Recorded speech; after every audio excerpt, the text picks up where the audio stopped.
अनेक नात्यांपैकी खूप महत्त्वाचं नातं आहे तुमचं स्वतःसोबत असलेलं नातं. सोबतच शरीरासोबत असलेलं नातं. माझं शरीर मला व्यवस्थित माहिती आहे का? शास्त्रीय ज्ञान आहे का मला? सोबत मी माझी काळजी घेते का? आरोग्याकडे लक्ष देते का? आणि माझ्या शरीराला काय-काय आवडतं? कुठले कपडे आवडतात? कसं दिसायला आवडतं? माझ्या शरीरातल्या सौंदर्याच्या, आनंदाच्या जागा कोणत्या आहेत? मी जेव्हा प्रेमामध्ये मोहरून येते, तेव्हा मला कुठे-कुठे, कसं-कसं फील होतं? हे सगळं असं मला व्यवस्थित उमगतं का? आणि मला कुठल्या प्रकारचं सुख हवं आहे? कुठल्या वेगवेगळ्या गोष्टी मला अनुभवायला आवडतील?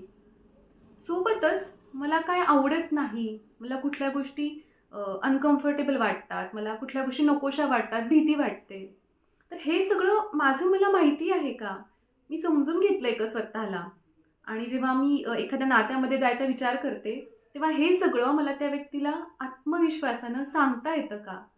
की ती व्यक्ती मला नकार देईल, स्वीकारणार नाही. म्हणून मी माझ्या गरजा, माझी स्वप्न, माझं सुख सगळं दाबून टाकते, सॅक्रिफाईस करायला जाते.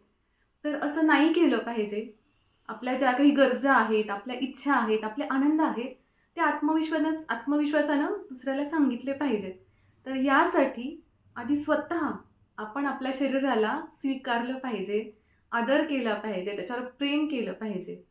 दुसऱ्यावर प्रेम करण्याआधी माझा कप भरलाय का? हे आधी चेक केलं पाहिजे. तर ह्या व्हॅलेंटाईन डेला स्वतःवर प्रेम करायला थोडासा वेळ काढा.